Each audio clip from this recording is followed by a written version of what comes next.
Hello and welcome to Ref Sports. This is Mohor Chaudhary. Welcome to another post-match show. And joining me for this live show is Bharat Ramraj. Snehashish Mukherjee will also join us shortly. And of course, Shamik Chakraborty, who joins us directly from the Wankhede Stadium. Well, Mumbai Indians have registered a commanding victory over Lucknow Super Giants and are mathematically still alive in the playoffs race. Well, batting first, Lucknow Super Giants did post a good total, but the MI batting lineup chased it down in no time. We will be analyzing bits and parts and details from the game, and of course talking about everything. But at first, I would like to go to Shamik since you're at the stadium. Shamik, what was the vibe like at the stadium? What was the turnout like, and how did the audience react to the masterclass from their Mumbai Raja? The vibe at the stadium more was Rohit, Rohit, Rohit, Rohit. That was the vibe Exactly. from the stadium. I mean, it is. You can still say it is way too little and way too late for Mumbai Indians. Mathematically, they live to fight another day, but lots of things need to fall in their favor for them to qualify for the playoffs because maybe the damage is already done. But those 25,000 fans who turned up, 22, 20, around 23, 24,000 fans who turned up, braving 40 degrees Celsius and 80% humidity, they came for Rohit Sharma. Make no mistake, they came for Rohit Sharma.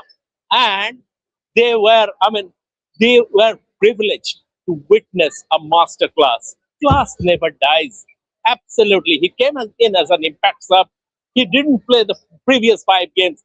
Did you ever see from his batting that he was rusty?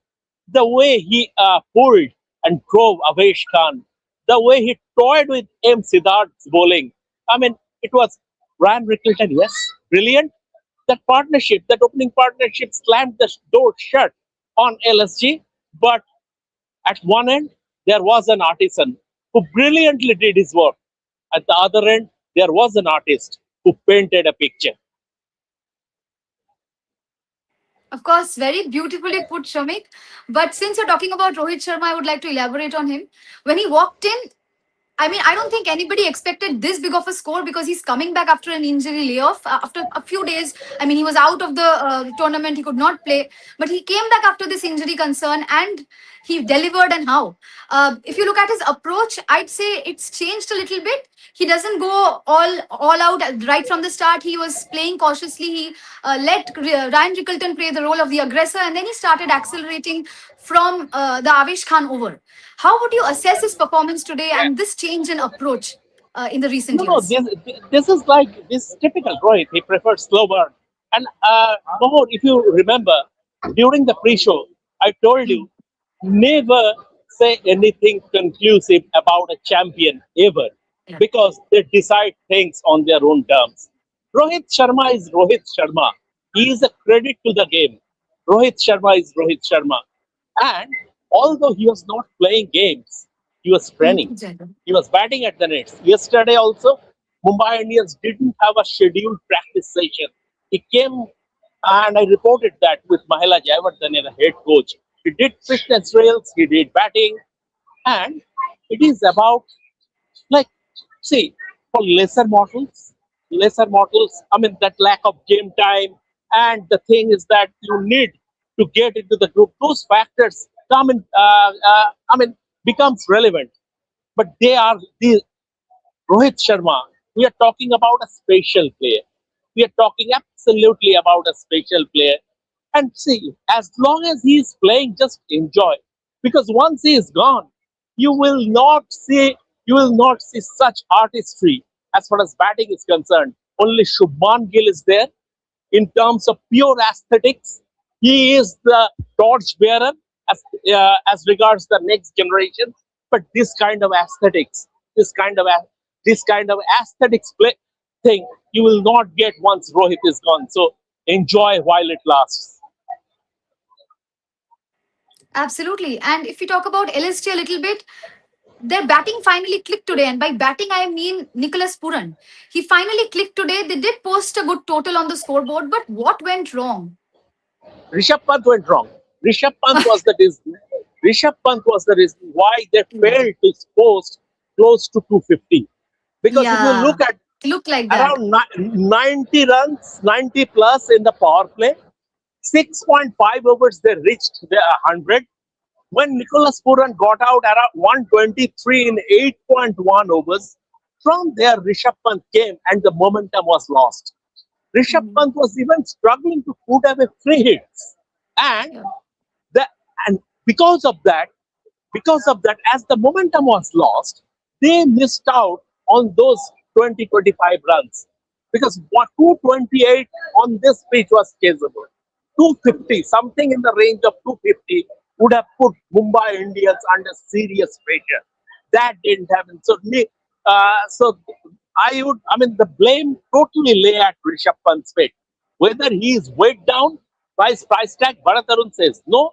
But the fact of the whatever it is, Rishabh Pant is the weak link in terms of batting. Rishabh Pant is the weak link currently. Currently, Rishabh Pant is LSG's batting weak link. Good, Nicholas Puran returned to form after. He was horribly, and a story was doing the rounds. He might be dropped for this game, but the LSG, credit to LSG management, they uh, they ignored recency bias and trusted pedigree. Those two sixes of Will Jacks got him going. I think Surya missed a trick by not bringing on Corbin Bosch straight up. Corbin Bosch against Nicholas Puran, Nicholas Puran low. Make no mistake, Nicholas Puran is gold standard in T20 cricket, but this season he was horribly out of form until this game. So Corbin Bosch straight up would have been, I think Surya missed a trick, but then again credit to Nicholas Puran, and once the sixes were hit, that self belief was restored, and he was timing the ball. That was fine, and it was excellent. But unfortunately, such a fantastic effort went in vain. Absolutely. Shamik, I know you need to leave, but just one last question for you. Any positive takeaways from this game for Mumbai Indians? And do you think they can still make it to the playoffs? See, playoffs is very, very complicated. A lot of results need to fall in their place. First of all, they need to win all their remaining matches, and a lot of other results need to fall in place.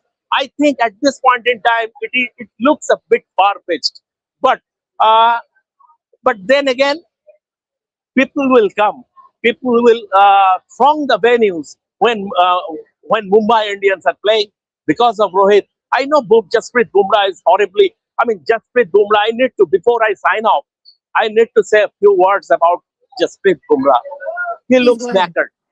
No, he looks knackered, and it feels like I the schedule has run him to ground. He has been playing non-stop since last September. He is Jasprit Bumrah. He is Jasprit Bumrah, but he is human.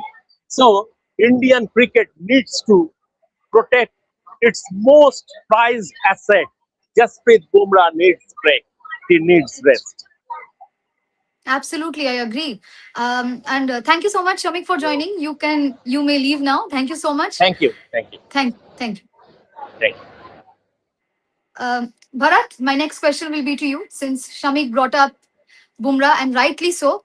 What is going wrong with him? He's Jasprit Bumrah. If you look at him while bowling, he looks visibly exhausted, fatigued, and constantly bowling those no balls. There was this particular wicket that he took, and everybody started rejoicing, but then they realized that it was again a no ball. So he has bowled 8 no balls in this season alone. What is going wrong with Jasprit Bumrah?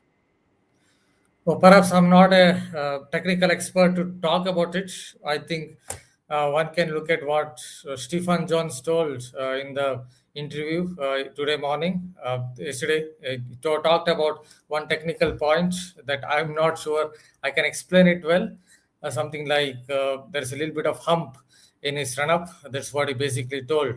So one can check that particular interview. I think one will get more information about it. Otherwise, I think he's just struggling for rhythm. That's what I can say. Sitting here as a layman, I think he's struggling for rhythm. Uh, in terms of his strides, he's the kind of bowler who just walks and then runs through. So I think he needs to be in really good rhythm for someone who has that quirky type of run up and action. Currently, he's just not in good rhythm, and that is why I think it's leading to no balls.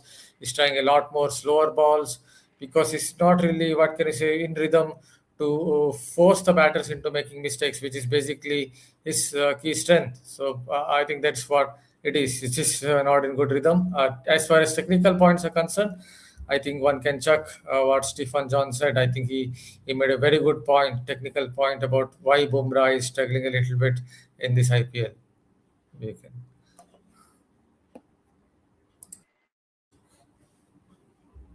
Yes, yes, absolutely. Just one I will, second, and we're I will trying. only I will only ask you a question. Maybe it's about the LSC space attack. See, what I'm going to ask is, see, LSC bowled really well in home conditions where the ball was nipping around, where there was space, where there was bounce. But the real litmus test was perhaps here at the Wankhede. I understand the conditions were really good for batting, but what do you think about LSC space attack, including Mohammad Shami, who kind of did well at the start of this tournament, but he's also now struggling to pick up wickets. If you notice, his average has gone up over 40. Yes, yes, I also believe that. I think with Mohammad Shami, if you see as the tournament is getting progressed, I think somehow he is not doing that much well. The way he has started the tournament, I think he is not looking that good. I think that has been the problem. But one more thing that first of all, I think they didn't score that much, as Shomikda mentioned also, that they should have scored around 250, 260. I think in at Wankhede, if you score around 220 or 230 easily, the kind of condition, and especially in the second innings, we all know dew play a huge factor. So it is not going to be easy when you are facing a batting lineup like Amine. The names that they have, it is going to be tough. And the way Rohit Sharma and Rohit Rickelton started, I think excellent. And as you mentioned, I think apart from Prince, I think all the pacers struggled. Even today, I think Mohsin also didn't look that good the way he was looking good in the last few games. But overall, I think the conditions were not in favor of the pacers as well. As you mentioned, that it was very difficult for them also to grip the ball maybe or to to tackle that due condition. And Mumbai Indians took the advantage and so convincingly they chased down the total and a huge win for them. But for LSG now it's a very very long season. Sorry, my StreamYard was misbehaving, but I'm back. So, Snehashish, my next question is to you. We were talking about this Nicholas Puran. Was it Yeah. finally the right decision to promote him up the order? He came down at number three and he did what was needed to be done. He kept targeting the spinners and he looked properly confident. He was timing the shots well, middling the ball well, and obviously he looked like a completely different person tonight compared to the rest of the tournament. How would you assess his performance? Yes, now I think after this knock, it seems that it was a great move that to send him at number three. But let's see if the management continues with that or maybe because you never know with LSG management. One day they send someone like Aiden Makram to open, then Aiden Makram suddenly has become their finisher. Now Makram is the finisher of LSG. Okay, it's fine, but I don't know what is In going to fact, I happen with have this Nicholas. question. I Yeah. have this question ready for you. I'll come back to you with Aiden Markram actually. Uh, Yes, Bharat, but with Puran, yeah, yeah. yeah. Continue, Yeah, please. yeah. But with No, Puran, no. I think it was a very good knock. It was a very good knock, especially for him. For him, I think the confidence boosting knock. But again, after that, LSG should have continued that momentum and should have scored around 250, 260. They really lost the momentum in the middle overs. I think they lost 4 wickets and scored only 85 runs after a 90-run over in power play. And even if you see in the last 3 overs, they managed only one boundary, only 1 4, no sixes at all in last 3 overs. So I think in those scenarios they should have done better, and that is that eventually even after scoring 220 plus, that made the real difference. I think. Absolutely, and I'll come back to you with Aiden Markram question because that deserves a separate segment. Bharat, my question to you is: after the pre-match show, I noticed that LSG have dropped Ayush Badoni for the game, and I am a bit baffled because why? It's not like he was not performing; he was consistently performing with the bat. He was made to open. He was made to, he was made to go in the middle order as well, fit into the middle order. Why would they drop an Ayush Badoni out of nowhere? Well, the simple reason is they're losing. When you start losing, your thinking will become kind of muddled, and that is when you will make a lot of changes. You will do a lot of changing. You will do a lot of what can you say changes, and that's what is basically happening here. Chopping and changing. You can even go back to, there are many examples, such examples. You can go back to maybe 30, 33 years ago. I remember in the 93 Ashes, England used, I think, 25, 30 players, maybe 30 players over 5 test matches. That is basically because they were losing test match after test match to Australia in that series. And when you're placed 10th, like Lucknow Super Giants, that's what is exactly happening with them as well. So you will see a lot more changes, I think, in the next few games. For example, I couldn't understand even Mukul Chowdhury being dropped. See, he's played one game-breaking innings for you. Yes, he didn't do well in a couple of matches, but at that slot, number 6 or number 7 is batting. He's still inexperienced. You have to give him a run in the sides. You can't drop him on the basis of 2 3 bad games. So that also I couldn't understand why you are going to drop someone who, even in the Sahid Mushtaq Ali Trophy, played a couple of game-breaking knocks. This is just muddled thinking. They will do a lot of chopping and changing. I expect that in the next few games as well, because when you're losing, the coaching staff, everyone, they will just be very much frustrated, irritated. The think tank will be irritated, and that would lead to a lot more chopping and changing. Absolutely. And I was a bit baffled because Ayush Badoni is in form. He has performed for the team. Anyhow, going back to Snehashish with the $1 million question, why do they keep changing their top order? I mean, their opening combination. What are your thoughts on Josh Inglis coming out to open and once again Aiden Markram being pushed down the order, even though he's done well? He's done decently well as an opener. I just don't know. I think it has been a problem with the LSG management. How can you use someone like Aiden Makram as a finisher in a T20 format? I just don't know.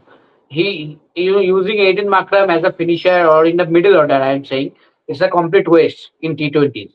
If you see whatever scores that he has managed so far in his career, it's either batting as an opener or maybe at number three. You cannot use Aiden Makram further down the order. I think within top three you have to use someone like Makram, but I don't know what is the thinking with it. I think Bharat put it I think very beautifully that I think they're losing. Maybe that is why so many things are coming onto their mind, and they're thinking, okay, let's make this But change, or maybe that can work. you're changing your in-form players. That is Yeah. that is the How can concern. you drop someone like Ayush Badani? Ayush Badani did the job for you playing in the middle order. Ayush Badani did the job for you while opening the innings. And now suddenly you dropped him and you're bringing someone who is playing his first match of the season, Josh English. And now I think now English, I think there's an injury concern also with English. We don't know what happened to his finger, Yeah, right? yeah. So again, if English is not fit, again we might see Ayush Bharadwaj come back again. That did lot of changes in the batting lineup. So and they have a captain who is not coming good as a batter, who is also having some problem. So a lot of question mark, and definitely again I will say using Aiden Markram as a finisher, it's a complete waste of a batter like Aiden Markram in your side. Absolutely. Bharat, my next question to you would be about Prince Yadav. Even when we've seen consistently, consecutively, even when the others give away runs, he is able to maintain a very healthy economy rate. He nails those Yorkers, perfect line and lengths. What is the X factor about Prince Yadav that makes him stand out? He's a very good defensive bowler. That is what I would say for limit overs cricket. You need to be a good limit overs defensive bowler in these conditions, because you can't really look for wickets. You have to go very defensive, and that's what he basically does. Yes, he lands the Yorkers well. He's deceptively quick. Yes, I think pretty good, decent variations. I saw that at the center of excellence when Delhi was taking on Andhra, I guess, and uh, it was a very flat pitch, and Andhra were going all guns blazing, and it was only Prince Yadav who went for something like 10 overs, 50 runs, and took 3 wickets. I could see those variations even in that game, and I think that's what he has been using in this IPL as well. And he's also deceptively fast. That is something that I think helps him. It doesn't seem like he can bowl over 140 kilometers per hour, but he has those attributes like maybe quick arm action. It could be something else that's helping him to gain that kind of momentum through the crease and bowl deceptively fast. I think that's also helping him. So I think it's a combination of things. Yes, his control is pretty good to execute his plans. That you have to give it to him, and also I think he has a good fast bowling mindset in the sense that when to use what weapon. We have seen a lot of young bowlers, fast bowlers, especially Indian fast bowlers. They don't necessarily have a good fast bowling mindset, a sense that they don't understand when to use what weapon. But Prince Yadav, I think, is pretty good in that sense. So he must have a very calm head on his shoulders to bowl that way. So I think these are his strengths, and I expect him to play for India in limit overs cricket very soon. Not sure about Test cricket, but in limit overs cricket, I think he's going to play for India very soon. Absolutely, he does have all the caliber. Snehashish, Shamik brought up Rishabh Pant. Obviously, there was a lot of frustration in that. We spoke about him in the pre-match live as well. Is it maybe? I mean, I don't know. Is it maybe important for him to play according to the situation? Obviously, today they needed much more runs on the scoreboard, considering that it's a typical Wankhede pitch. You need more runs out there to win. Once again, he did not play according to the situation. So, what? How would you assess his batting in the T20 format as far as you've seen? It's very hard to assess his batting in T20 format because the run of form that he's going in. But as you mentioned, I think today it was not a difficult pitch. It was a very the way LSG batter started and especially Nicholas Purn batted. It was not a difficult pitch at all. But again, I think Rishabh Pant struggled badly. If you see, he was mistiming the ball. He was not being able to connect the ball properly.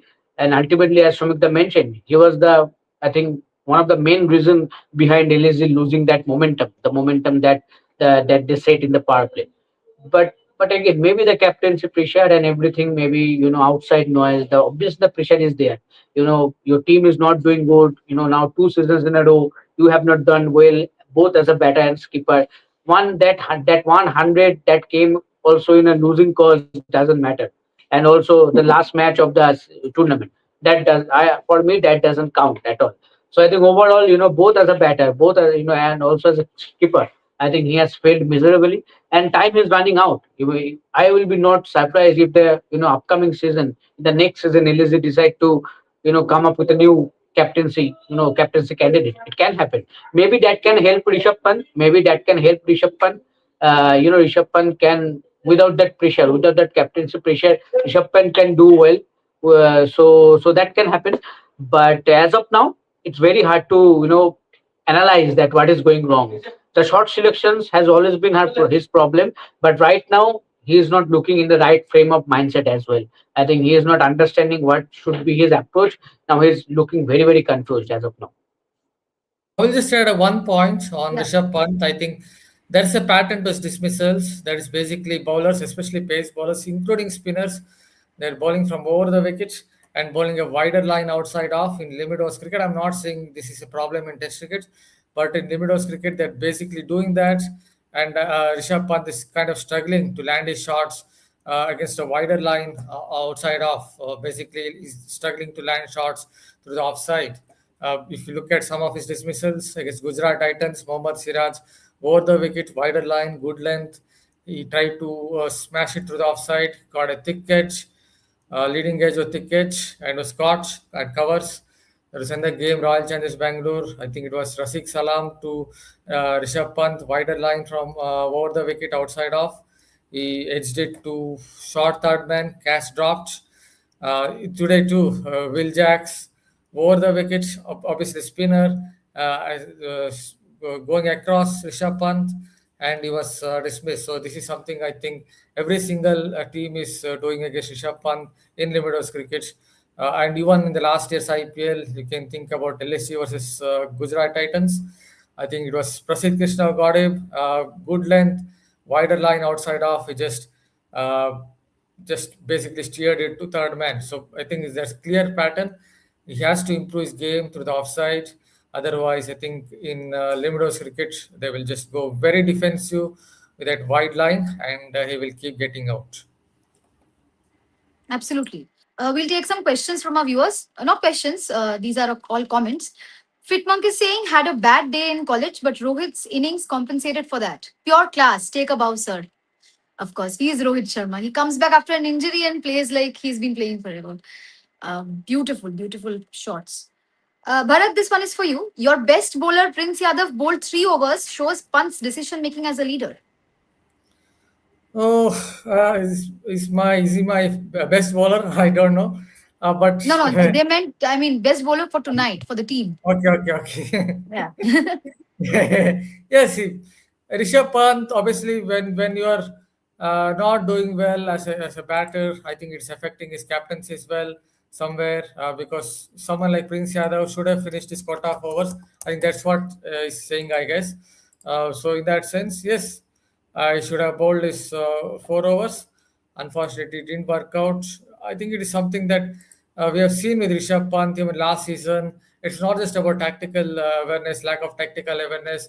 I think that I don't remember which game it was. LSU versus DC might be last season, where he was kind of screaming and shouting at his players, and that exactly doesn't go well in T20 cricket because, especially in the world of IPL, when there is so much pressure from the owners, from everyone. And if you're kind of screaming and shouting at the players, basically that particular bowler or fielder will do a mistake. I will take you back to the 2019 World Cup final super over. I think it was Jason Roy, fourth ball of the super over, did a misfield.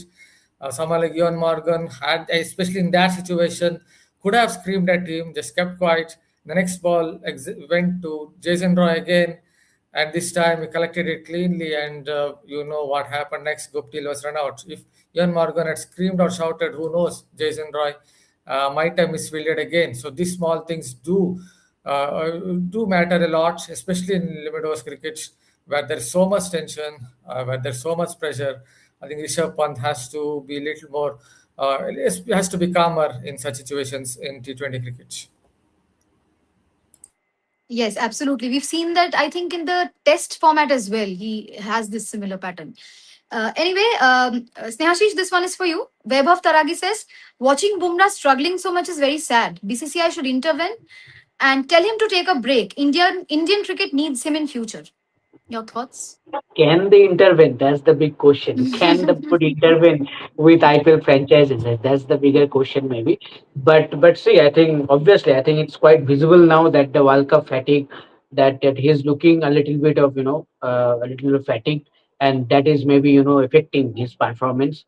And it's happens. Obviously, he is also a human, right? And he has been playing non-stop cricket, and this is not like all or your top class cricket, top level cricket. You need to be fully charged them and everything.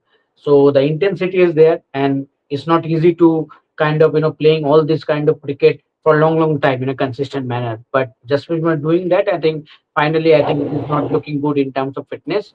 Maybe he needs some rest, as Samik suggested before leaving also. Maybe he needs some rest, but again, if he takes rest, who will take that place? That's also a bigger question for him. So there are lots of questions, but clearly it is now visible that the World Cup fatigue maybe is now affecting Bumrah, and that is why maybe he is struggling a bit. Yeah, I'll just add one point.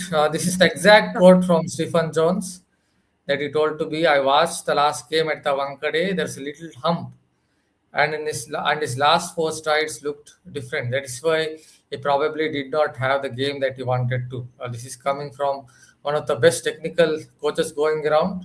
So this could be that small problem. And he also said, I would not change a thing about Bumrah. I would just ensure that he has a strong front leg, because ultimately it's a pitcher. It's an incredible front leg block. And then one more thing he says, fast bowling is about frequency, doing the skill little and often. You can lose speed in 5 days. If you do not bowl for 5 days, you lose that sharpness. So maybe somewhere is the loss that sharpness is also says is difficult for a bowler, especially one who is quirky and has his own way of doing things.